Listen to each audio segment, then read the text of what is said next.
guys? Welcome to Latest in Tennis. We're going to cover some of the biggest stories in tennis in the last few days this week. We're on to the Laver Cup, the Davis Cup, and these events in China. We're kind of past the U.S. Open hard court swing, so there's some good stuff to cover today. So this first story I wanted to talk about, Holger Rune talks about who he really wants to play with at the Laver Cup. It's someone that he's had a lot of experience playing against, but not as much playing with. He said Carlos Alcaraz. Carlos Alcaraz is who Holger talked about as who he'd want to play with in the Laver Cup. He talked about how they played when they were just 13 years old. There's a picture of them as 13-year-olds. I could pull it up on the screen for you guys when I'm editing this. We could actually look at it right here. That's them playing doubles together at 13 years old. Who would have thought they'd be two of the best players in the world? Holger's one of the last people to beat Carlos Alcaraz, which is an unbelievable statistic because of how long ago that match was. Yeah, Holger definitely, who wouldn't want to play with Carlos with how he's playing? I think it would be a win for both of them. Story number 2, Fonseca. This is one of the top young players in the world. We all obviously know who he is. He's only now just met Roger Federer for the first time at the Laver Cup, and he posted about it on Instagram. He said, "It was a pleasure to finally meet you at Roger Federer."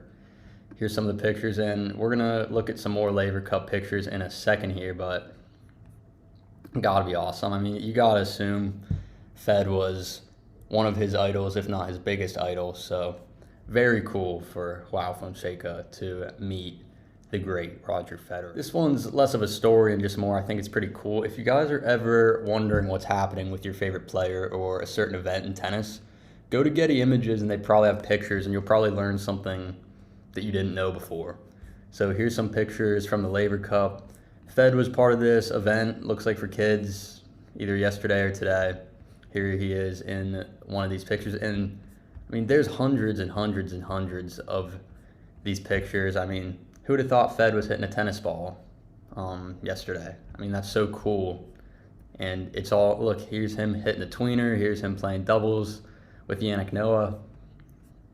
Pretty cool stuff. And there's so many pictures to choose from. You can learn a lot by just looking at Getty Images and seeing what's happening in the tennis world. And here's Andre Agassi, his first year as Team World's coach. So here's some bigger stories. Raducanu was emotional in her win at the Korean Open. So my theory on this, and the article talks about exactly what happened, but she kind of just broke down into tears randomly during the match. I think she played some bad points, gave away a game. And yeah, she netted a forehand and faced 2 break points at 3-3, and she really started to tear up a little bit. So Emma decided to play this event instead of playing the Billie Jean Cup and representing Great Britain, which, a lot of people, I'm sure, would have a lot to say about that. Why is she not wanting to represent her country, blah, blah, blah. And maybe she felt like a loss in round 1 of this tournament would be a really bad look. She said, "I'm super happy to have won. It hasn't been easy. I feel like I've played this match the last 3 days." So this match had a bunch of rain delays, is what I'm gathering from looking at kind of these articles about the match. It talks about how it was tough conditions, slow, long rallies, long points, happy to get through. So she's through the next round. I'm sure there's a little bit of pressure off of her now to not just, not play the Billie Jean Cup and then blow that tournament she chose instead of playing the Billie Jean Cup. But she was able to get through. She's won a good amount of matches lately, so it's not too surprising that she was able to weather the storm and get the win. Sabalenka withdraws from the China Open.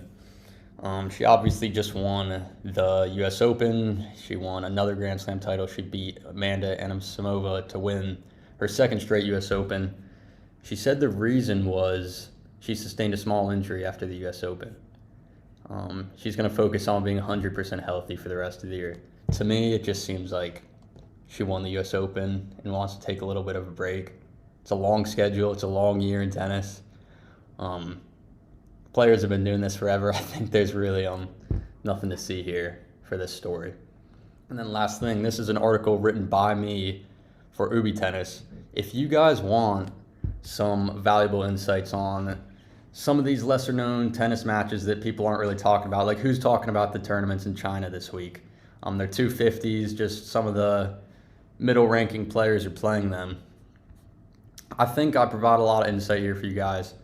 Specifically, this against the spread information, the players' cover tendencies, a lot of deep dives on statistics here, players' specific form. Terrence Attman and Dino Prismich, we really dive into why we think the line is set as it is, the form, the cover tendencies.